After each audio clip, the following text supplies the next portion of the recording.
Ça nous a fait très mal dans les premières heures, tant que tu as qui image, nouvelle, que Dieu soit loué, perte de la vie humaine. Il y a des abisso et ils ont quitté, surtout tant que tu as qui image comment les enfants par la panique. Oui. Koulukaba s'est sauvé.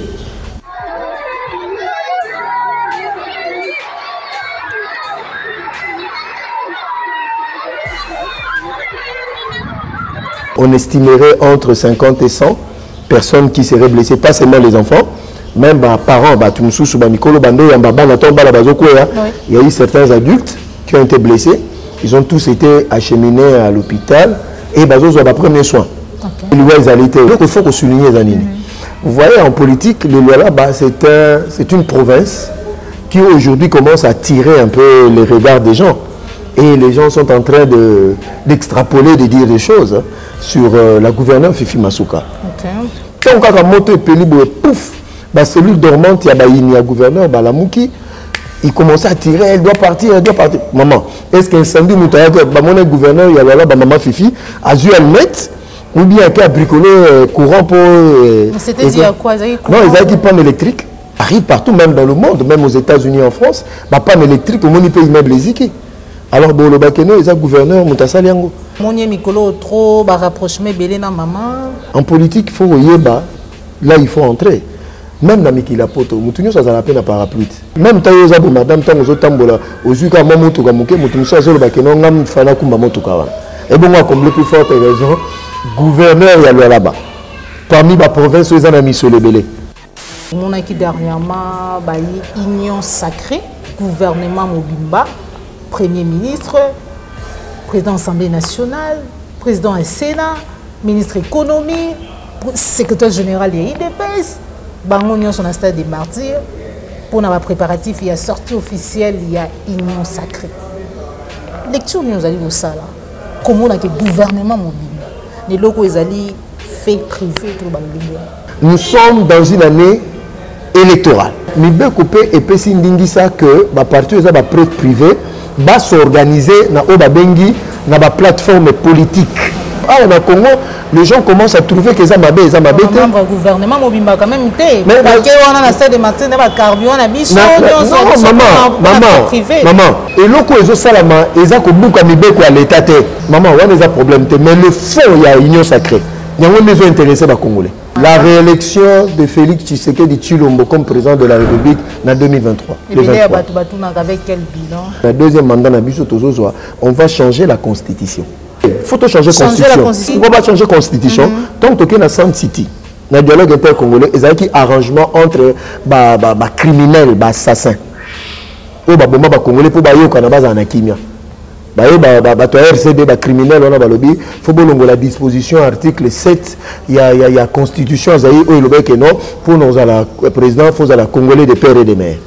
Kabila comme un monarque constitutionnel, garant du bon fonctionnement des institutions, symbole de l'unité nationale. Patati patata. Maman, plus de 9 à 10 attributions dans Moutoumoko.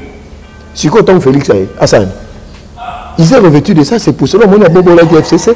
Il faut constitution, tout bien sociologue, anthropologue, philosophe, politologue, juriste était. La raison, la vraie raison est la modification. On a ceux qui payent au salama. C'est pour protéger Mbokat. Et au salama. Contre qui? La professeure André Mbata, ça le balolenge on a été. Non, maman, ma belle contre la constitution.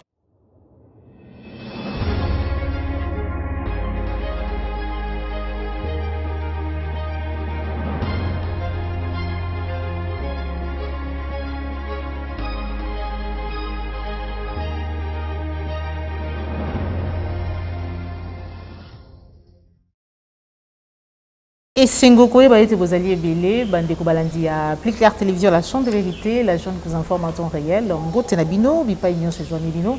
Merci de la confiance sur Bozali pour renouveler la carte à la chaîne de vérité. Voilà, mon colon Lelo, mon nom Joël Kombe, Nazali Nesengo Yakoye, Baïté Bozali Belé. Vous allez connecter, brancher, vous faites du bossu avec Tandorité Nabino pour nous émission vérité de tous côtés. Vous allez Nesengo Yakoyamba pour Nabino, mon amboka Joseph Mbenza, vous allez bongo 4 na Kati. Il y a IDPS parti au pouvoir et donc on a eu des Tokolobela Matalimbo Canabiso République démocratique du Congo, incendie na Kolwezi, précisément na Lualaba, na lycée Mwanga.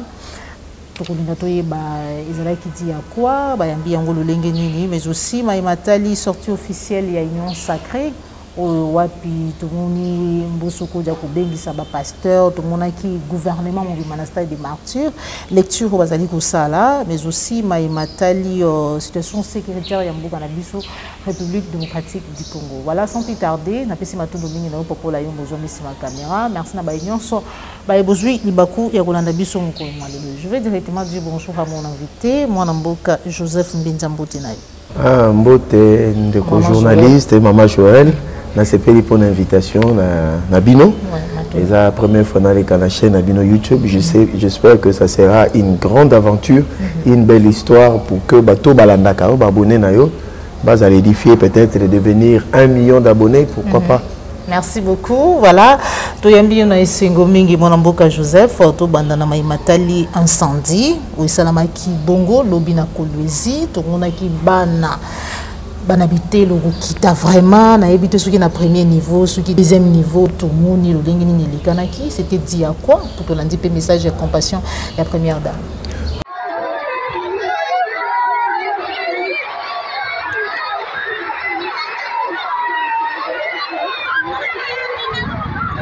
Merci pour la question. Ça nous a fait très mal dans les premières heures tant que tu as qui image la nouvelle wana. Là, je salue la première dame, Maman Denise Nyakero, parce que maman tient beaucoup plus à l'éducation et à la jeunesse, et à Bana. Elle avait compati, je la salue parce que je sais qu'elle ne manquera pas de faire quelque chose. Je crois que non, ça peut même pousser son déplacement vers Kolwezi et je salue la gouverneure Fifi Masuka. Pendant l'événement, nous avons eu Kolwezi, il y a une mission officielle dans le Libanda. Alors, le Binga, nous avons eu Malamu. Il y a les Sika au porte-parole, chargé de communication, il y a gouvernorat, il y a Kolwezi, il y a Pesaki Bisso d'information. Déjà que non, et le Kaliboso, tu peux souligner que Dieu soit loué, perte de la vie humaine. Il y a Banana Bisso et Zala quitté, surtout tant que tout le monde a qui image comment les enfants par la panique. Oui. Babane Kolukaba s'est sauvé. Donc Dieu soit loué. Ils ont combien de niveaux? Ils ont 2 niveaux. Des niveaux. Mon ils ont la construction à Babelge. Ils ont 2 niveaux. Heureusement, c'est un brick quit. Brick on ils ont un peu la moins durabilité makasi. Donc on a salué la proactivité à service d'urgence, sapeurs-pompiers, ils ont éteint le feu. Et puis on estimerait entre 50 et 100 personnes qui seraient blessées, pas seulement les enfants. Même les parents, il y a eu certains adultes qui ont été blessés. Ils ont tous été acheminés à l'hôpital et ils ont eu les premiers soins. Donc là, ça nous rassure. Information a lobby avant Bakondi, ministre intérieur, parce que la gouverneure en place à Zala qui a dépêché qui est ministre intérieur, Ayakiwana provincial pour Alandela et puis le gouvernement au niveau national, puis Bazolandela. Mais là, il faut qu'on souligne Zanini. Vous voyez, en politique, le Luala, c'est une province qui aujourd'hui commence à tirer un peu les regards des gens. Et les gens sont en train d'extrapoler, de dire des choses sur la gouverneure Fifi Masuka. À un certain moment, avant premier dame qui était là-bas, beaucoup de gens demandaient le départ de Maman Fifi Masuka pour certaines personnes où intérêt à définir. Mais nous, on a vu, parmi les personnes qui ont accompagné le président Félix Tshisekedi Tshilombo, notre président de la République, que je salue. Et j'étais choqué de voir comment est-ce que cette dame est combattue aujourd'hui. Parce que non, parce que aujourd'hui la province est devenue viable et c'est tout le monde qui veut aller diriger la province de Lualaba. Et je salue la première dame quand elle est allée visiter le Lualaba. Il y a eu un silence de mort total sur la gouverneure. Quand on a monté Pélibo et pouf, la cellule dormante, il y a un gouverneur, Balamouki, il commençait à tirer, elle doit partir, elle doit partir. Maman, est-ce qu'un samedi, mon gouverneur, il y a là, maman Fifi, a dû elle mettre, ou bien il a bricolé courant pour. C'était dit à quoi? Non, ils avaient dit panne électrique. Ok. Ça arrive partout, même dans le monde, même aux États-Unis, en France. Panne électrique, au moins il peut immeuble les. Alors, le Bakeno, ils ont gouverneur, Moutasaliango. Ça, nous disons aux gens, heureusement, ils se sont tués parce que les gens s'attendaient. Ça, c'est la nature des Congolais. Mais Bando s'attendait à 30 de morts. 50 de morts. Parce que Bamoni Mikolo trop rapprochement belé na maman. Non, en politique, il faut rejouer. En politique, il faut yeba, là il faut entrer. Même dans Mikila Poto, Moutounio, ça a la peine à parapluie. Parce que, au moment même quand vous avez madame, quand vous avez tambola, aux yeux comme Moto Gamuke, Moutounio, ça a la peine à Kumba Moto Kawa. Et bon, comme le plus forte raison, gouverneur, il y a là-bas. Parmi les provinces, ils ont mis sur les bélés. T'as la maman dans Makambazo Sala. Construction, il y a aéroport, il y a Kolwezi. Même cardinal Mbongo qui est notre langue, mais ça n'existe pas au Congo. Il faut saluer cette dame-là. Alors pourquoi la combattre? Accident hier, on ne l'a pas souhaité, mais heureusement, le service des équipes proactifs, ils ont intervenu et puis la situation est maîtrisée. Toujours souhaité un prompt rétablissement. Bateau Union sur Bazui, Coco Sonanzoto, voilà. En tout cas, surtout qu'il n'y a pas eu perte en vie humaine, donc voilà. Pour couper ça, gloire à Dieu. Mais quand Simon Namboka Joseph, le lot, tout le monde qui dernièrement, union sacrée, tout a été gouvernement Mobimba, premier ministre, président de l'Assemblée nationale, président du Sénat, ministre de l'économie, secrétaire général des IDPS, Bangon son stade des martyrs. Pour nos préparatifs, il y a sortie officielle, il y a union sacrée. Lecture nous allons au ça là. Comment on a que gouvernement mobile. Les locaux ils allaient fait privé tout le ah, merci pour mon tourna. Ils ont mon tourna bayi Congoman union sur bazo ko mituna. Mais permettez-moi d'abord de saluer le premier d'entre nous, le secrétaire général Augustin Kabouya, le plus grand manager du parti, hein, pour la action union sur ça là. Aujourd'hui, il a ouvert la porte aux jeunes bases à poste de nomination, même la structure à partie, la cellule, à poste. Je salue le DG à Transco, qui était le président de la cellule Ongana Zalaka. Donc c'est une fierté, bien qu'il ait combattu dans le parti. Mais nous rassurons à tous les combattants que... Non, des enjeux politiques, ils ont la lutte interne. Ils ont partout, hein? Même dans la cour du roi. La lutte interne et la positionnement, mais il y a des gens qui veulent sa tête, mais je leur dis que non, ils n'y arriveront pas. Maintenant, pour la réponse. La réponse, elle est simple. Nous sommes dans une année électorale. Il faut comprendre que je suis d'accord avec vous que nous sommes dans une période où la partie est fait privé. Mais nous devons couper et péter ça que la partie est preuve privée va s'organiser dans la plateforme politique. La plateforme politique on a pour et comment la plateforme électorale pour que nous avons élection dans ma ponami. Et ça est comment ça la qui les États-Unis au monde avec nous surtout comme une année électorale dans les États-Unis ça la pré-campagne na bango pour même ya ça existe.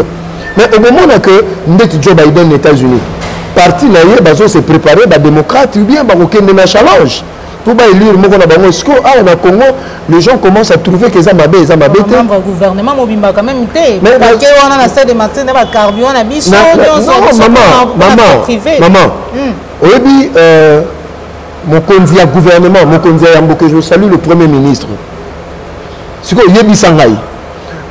Les Congolais Yebi Sangai, je n'ai même un stade de martyr parce que n'oubliez pas, il fait partie du parti ACO. Vous comprenez? Ils allaient à venir du Congo. Il y a moto à Zala, premier dans mon compte en boca, M. Dani Banza. Il y a même un représentant qui a signé qui charte. Maman, et l'autre, ils ont salama, ils ont beaucoup à à l'État.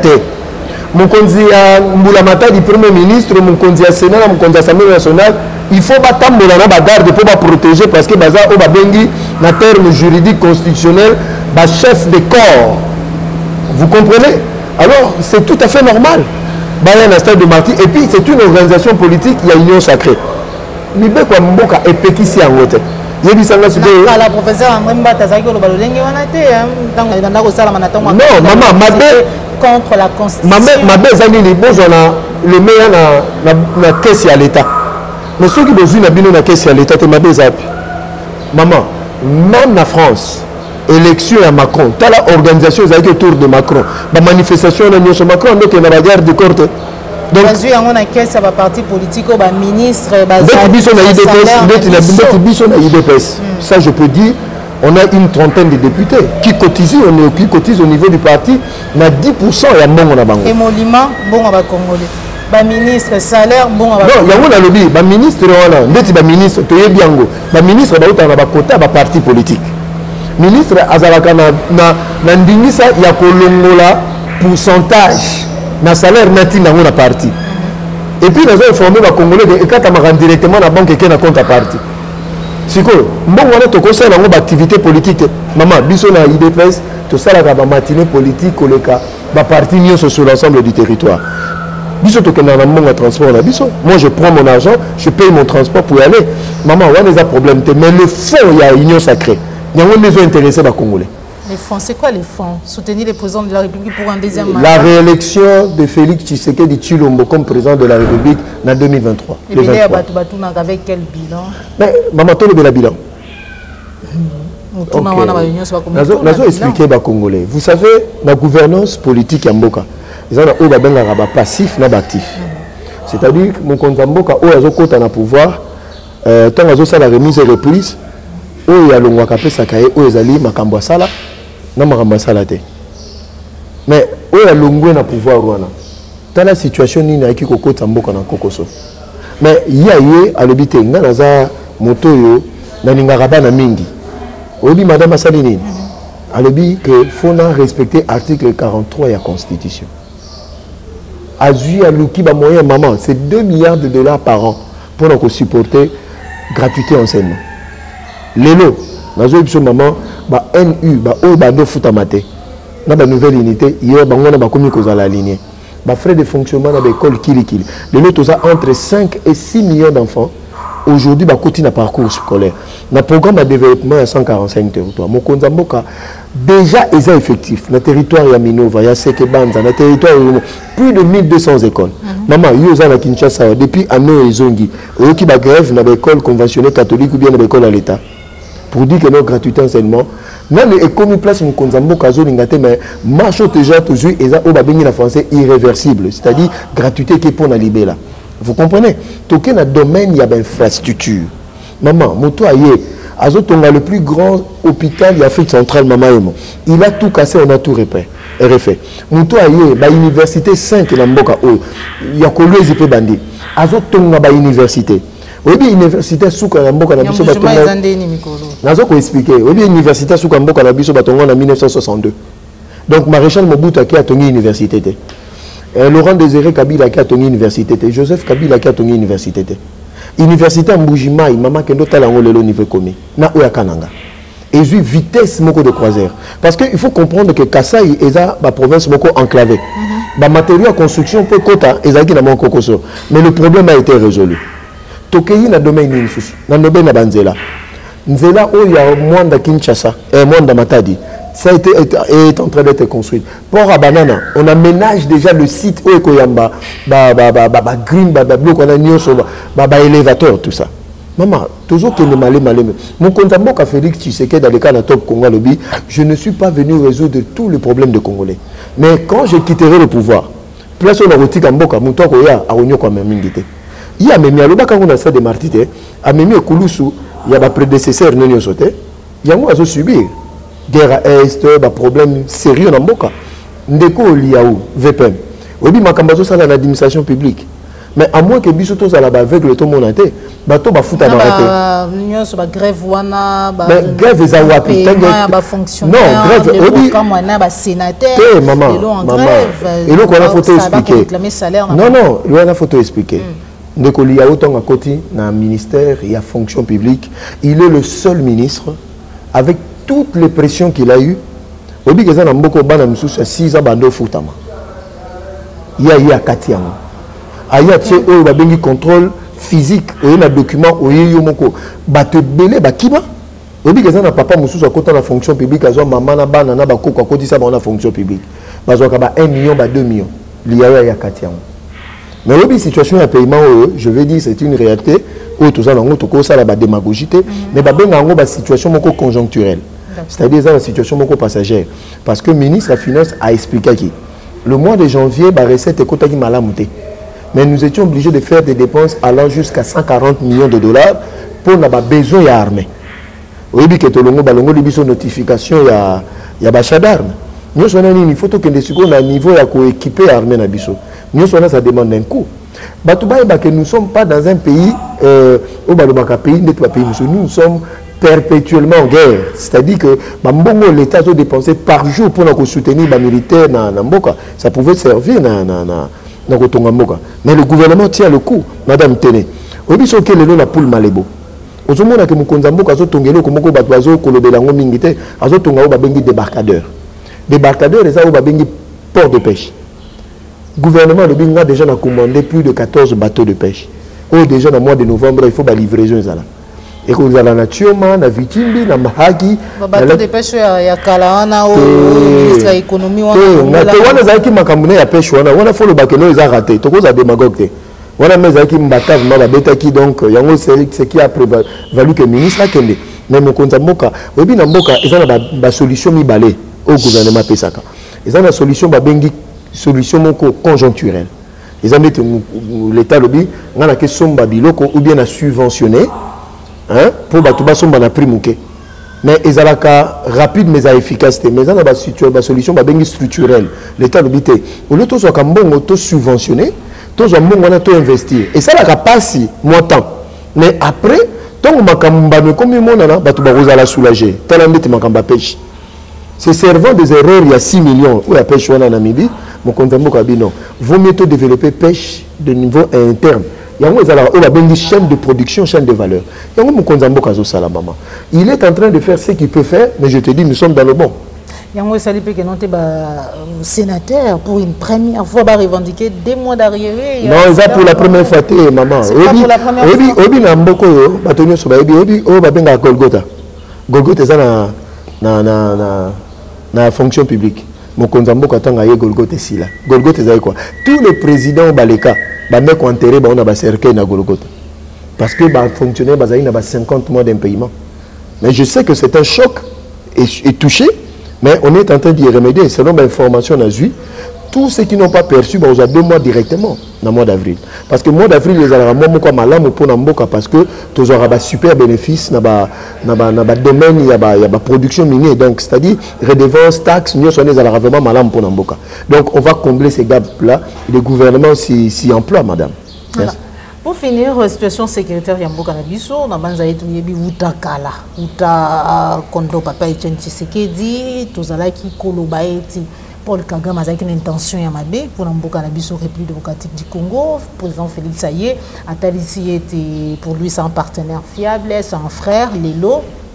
Malgré agression, opinion sur Kagame a Azuité, a réclamé Mabélé. Alors il était une partie à Mabélé à Rwanda des années Kati à République démocratique du Congo, alors que tous alliés Lelo na Kati à EAC, alors que tous yebi nini au charte ya EAC zali koloba en rapport na lisanga wana au cas où moi bilinga to boyoka nezalité na sous région to na Kati ya lisanga wana parti moko to pemboka moko azali na possibilité ya céder les teni ya Mabélé to pe ndambu ya Mabélé au nom de la paix pour président lobaki pe était to bunda pona biteni ya Mabélé. Bon, Nangina Banda place au lobby. C'est supposerait qu'il faut que Bissot Topé sa Mabélé. Parce que toi, on a qu'à t'aider assez. Rwanda za Mabélé, on peut s'atteindre par contre à réclamer. Excusez, bon, au Kenya, on peut s'abissonner. Nous pouvons aussi réclamer la Kenya. Comment Bissot Toane Loko on peut ça? Bon, on peut faire un Loko on peut ça. Au bout de la relation internationale, ils ont la réciprocité. Ceux qui ont Senginga, on appelle Senginga. On est dans un cadre de relation bilatérale et multilatérale. Multilatérale, ils ont un cadre EAC, Union africaine, Union européenne, Nations unies. Mais le cadre bilatéral, c'est entre 2 pays. Parce que Bissangaï, Bishopé na kati ya EAC, toko senga penda mo mabele na kati ya 7 pays membres. Parce que le président le baki bongote. En 2019, tant mon Konzamboka pour pouvoir l'équilibre et à pouvoir est fragile. Il faut que Badba comprendre. Alors, ils ont une stratégie géopolitique, la géostratégie. Félix Mokonzamboka, il s'est rendu compte que non, il y avait trop de faiblesses à l'interne et à l'externe. J'informe aux Congolais, en 1997, tant Afdel et Kotaki, les Bazo dirigeaient l'armée rwandaise. Ils étaient des sous-lieutenants et des capitaines. C'est des gens qui connaissent l'est du pays. Mais qu'est-ce que nous a bombardé comme bateau fallait mener des troupes dans la guerre? La plupart étaient des civils, la plupart étaient Katangé, Swahili, Moulouba, Banomé, Kandengwana. Vous comprenez? Tous les rapports, il y a une organisation internationale, à 90%, ils ont dit que le Rwanda a infiltré notre armée à 90%. Le rapport des Nations Unies est disponible. Maintenant, dites-vous, madame, quand tu deviens président, tu fais quoi? Étant donné que tu sais que non, Kagame, il a des velléités expansionnistes et économiques n'importe. Qu'est-ce qu'on fait? Dans la géostratégie, il faut mettre son adversaire, son ennemi en confiance. Je peux extrapoler. Nelson Mandela, en Afrique du Sud, Tongo, Baniba Bimisé, à ANC que non, Frédéric déclare que c'est un partenaire fiable. Nakati a ANC pertinemment bafingaki. Mais Nelson Mandela a une vision que non, pour détruire l'apartheid, il faut pousser la première la Mandela en confiance. Et quand il est entré là-bas, il a détruit. C'est la même chose. Deco Félix, il a compris que pendant qu'on détruit totalement le pouvoir que Batouti, je dis bien Batouti, même mise dans le Congo, il fallait se faire partenaire de Joseph Kabila, il fallait se faire partenaire de Paul Kagame. Deuxièmement, imaginez-vous aujourd'hui que madame se toque dans la logique dans Bino, que le lot tu attaqué Rwanda Tozaki dans EACT. Vous savez que tous les États membres de EACT contre la Rwanda contre la RDC. Mais là maintenant, ils sont en difficulté le jour où on s'est décidé d'attaquer le Rwanda. Aujourd'hui, on a maillé le Ndeko Félix Azalainango. En fait, Ndeko Félix a monaka plus loin que nous. Alors que on a attaqué Bisso, non, maman, maintenant, on est dans la politique. Et ça, on va bien dans la politique internationale. Les États n'ont pas d'amis, les États n'ont que d'intérêt. On va monstre froid. Il faut qu'on définisse l'intérêt de les Awapi. Mais ce qui est vrai, ils ont un cocoso dans KTAC. Vous comprenez, même l'excellence, le gouverneur militaire du Nord qui veut Aouti Kolobango. Donc il est temps que le président de la République ait maman ma décision et puis à l'Obakiango déjà. Tant que gouverneur m'a mis sur bata ESA le Biango. Abi mais papa, tu connais un abino que non c'est le feuille de route en Rwanda, il y a loin dans Nairobi, maintenant il faut pas bima totalement. Mais on s'est rendu compte que non, place bino besoin surveiller, beaucoup mais ailleurs ils sont allés s'installer.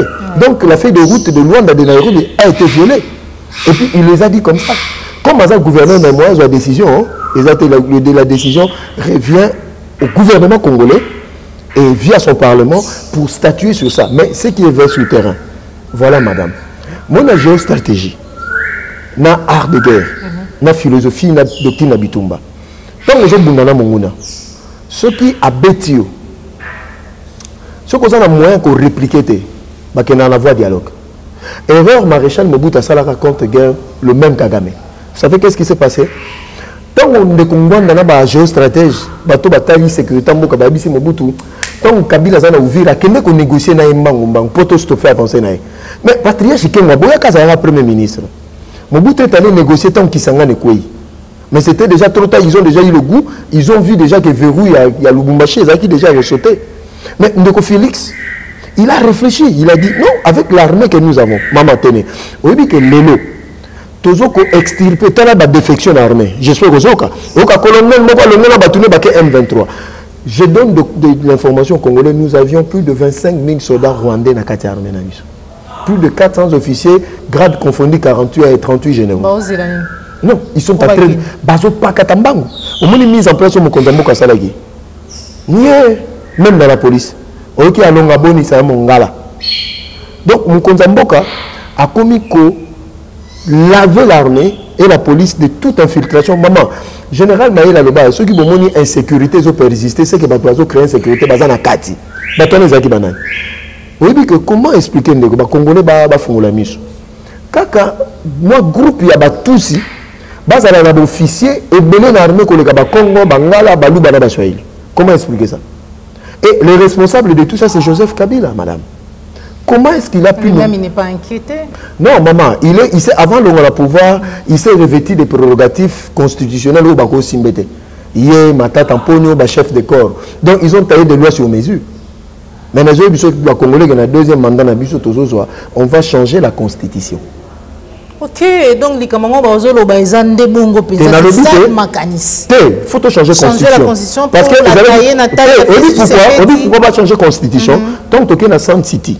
Dans le dialogue inter-congolais, il y a un arrangement entre les criminels, les assassins. Les Congolais pour les Canabas en Akimia. RCD, criminel, on a balobi, faut que la disposition article 7, il y a constitution, que non, pour nous, le président, il faut la Congolais des pères et des mères. Et puis le mandat, il a 7 ans. Félix est visionnaire. Félix ne fera pas ça. Mais ce qui est vrai, ils ont à disposition sous la constitution. La modification. Non, Félix n'en a pas voulu. Non, Kabila a changé la constitution en 2010. Avant l'élection en 2011, il avait taillé l'article 69 dans l'image. Mais tant que il a récupéré, il a Bobola qui est FCC. À Boboli Mabunda, Boboli Tamomamba. En violation en constitution. En violation en constitution, article 69. Maman, et puis si obi ba constitutionnaliste et bateau batangi, moi ba classe a komaki Kabila komaki monarque constitutionnel, garant du bon fonctionnement des institutions, symbole de l'unité nationale. Patati patata. Maman, plus de 9 à 10 attributions dans Moutoumoko. Si quoi tant Félix Hassan. Il s'est revêtu de ça, c'est pour cela qu'on a Bobola qui FCC. Tant qu'il y a des patins, placebo, avant de calmer ça, mais le lot a commis au dictateur pour dire que non, il faut constitution, tout bien des sociologues, des anthropologues, des philosophes, des politologues, des juristes.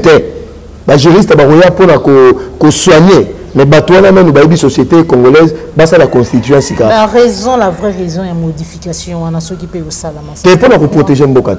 Et salama. Contre qui? Non, pour protéger Mbokat, contre personne. Maman, tout protéger Mbokate. Mboka mieux se va protéger en gros.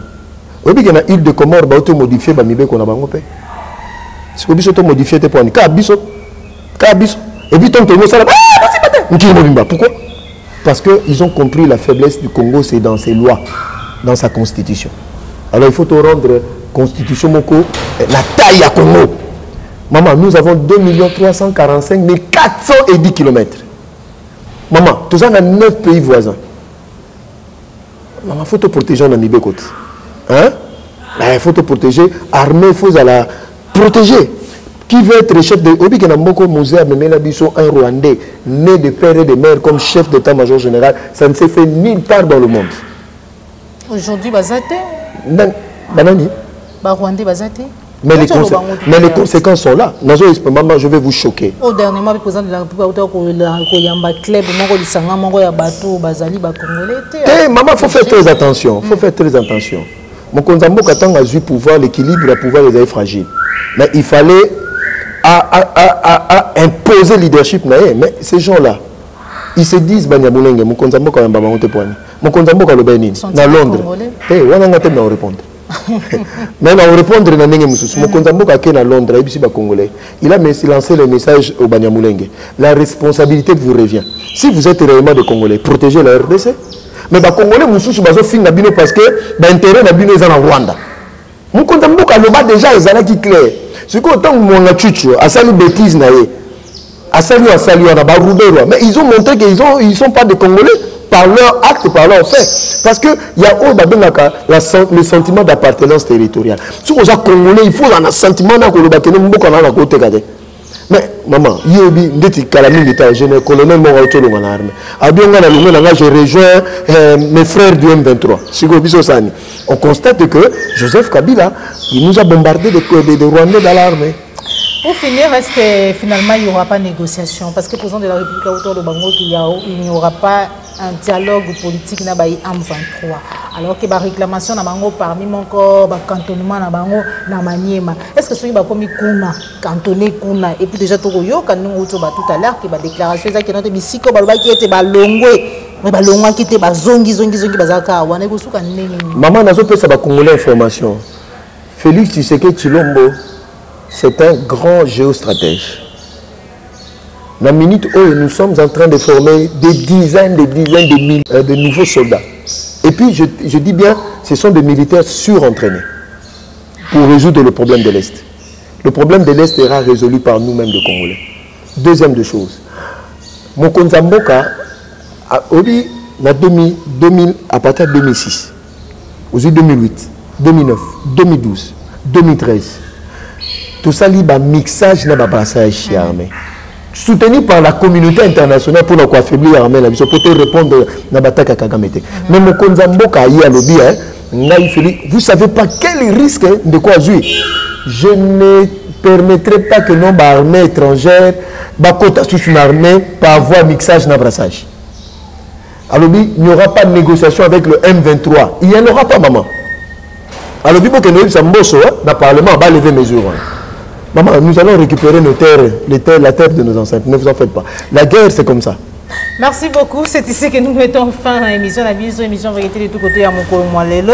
Aux Alaki Nesengo ya Koyamba, pour Nabino Monamboka, Joseph Benza, ou Azali Bongo 4 et Katia IDPS. Tout côté Bongo Malasi, Massou pour la télévision. Mais pour finir, tout le monde s'est pas à Monamboka, Joseph. Message Nayo, Nabayon, sur Bazoki Bakoya Kolanda Mokolo Mwalelo. Nazolo Belaba Congolais à diaspora pe à Congo, na Katiawa, bossa la confiance dans Mokonzi Mboka. Il ne trahira jamais la terre de nos ancêtres. Botan la DPI na pouvoir. Internet et Katanata. Ma chaîne Bakanga Ngota. Il a laissé les gens s'exprimer comme ils veulent. Faisons-lui confiance. Il amènera le pays jusque là où on est mango. Depuis 2023, il n'a pas d'adversaire. Ce qui secrétaire général maman, secrétaire général Nangaï. Secrétaire général Nangaï, Augustin Kabila. Aza plus populaire que Joseph Kabila, Matata Mponyo, Moïse Katumbi, Mozito et Fayou. C'est quoi? Et bon, Fachi. Maman, t'as un degré. Aza plus populaire que Bango. Maman, je pèse des mots. Donc, Bozo, Banga marche les 13. Maman, je pèse bien mes mots. Opposant parce que maman, nous sommes en train de travailler dans la durée. Maman, au service national, qu'est-ce qui est en train de se passer pour l'instant? Général Kassongo Kabouik, c'est un homme extraordinaire. Mon Konzambo Kassali Bao Babengi ba brigade agricole pour résoudre le problème de la nourriture. 36 000 km de route de dessert agricole pour nous refongola nzela blokoya. Inflation peut jusque là et l'autre côté. Maman, je te dis. Bon, c'est mon domaine. Hein? Sur le Tali, il y a 8 pays qui sont dans la voie de surendettement RDC-ZAT. Mais 13 pays dans la voie de surendettement RDC-ZAT. Sur le Maman Tolobani. Budget combien finalement? Budget prévisionnel, il y a 16 milliards. 16 milliards. On a eu quelqu'un qui opposant que non, FMI a le budget fait à 3 milliards. Oui. Mais que nous avons cité FMI dans la Banque mondiale. Il n'a jamais été question, c'est une information, on va bien avoir Fox, n'a pas fake news. Hier, on a fait, l'année passée, on a fait 10 à 12 milliards de dollars, il y a budget. Mais c'est quoi c'est quoi, pourquoi social, inflation, maman, je vous apprends, même en Allemagne, l'inflation a galopé, à telle enseigne que même les fonctionnaires dans le secteur à transport, il y a une augmentation à salaire. Le gaz a augmenté en Angleterre. Tu parles à un homme averti qui sait. Ce n'est pas seulement le fait. On dit que c'est un pays sérieux. Mais comme vous avez des opposants à Congo, c'est Chilombo. Même les Français eux-mêmes me reconnaissent. Mais le secrétaire général qui était suite à la guerre Ukraine. Est-ce que l'Ukraine a aucun accord? Mais on dit que l'Ukraine, oui, parlons-en. Le blé aujourd'hui. Le pain a augmenté en France à cause du blé. Le plus grand producteur de blé dans le monde, c'est l'Ukraine. Non, tout le blé inflation. Mais inflation, on a oublié ça mondial. Mais l'inflation, tout ça, on a payé Afrique, au Ghana, c'est insupportable. Même au Rwanda aujourd'hui. Opposant, allez voir. Nous sommes arrivés à la fin de notre émission et je crois que prochainement, parce que les circonstances, occasions, c'est à moi de vous remercier. Pour nous répondre au cas Sanabiso. Merci. Souhaitons-le. Merci. Merci beaucoup pour la yom de merci na baignon sur besoin qui libagou ya kolanda biso mungolo malelo to kutani bongo malasi mazo ko la bateli biso osepela ki na émission laïque ezali mbala ya mbolanda biso ko bosana te ko s'abonner na kati ya Plus Clair Télévision la chaîne de vérité. Au revoir. Au revoir.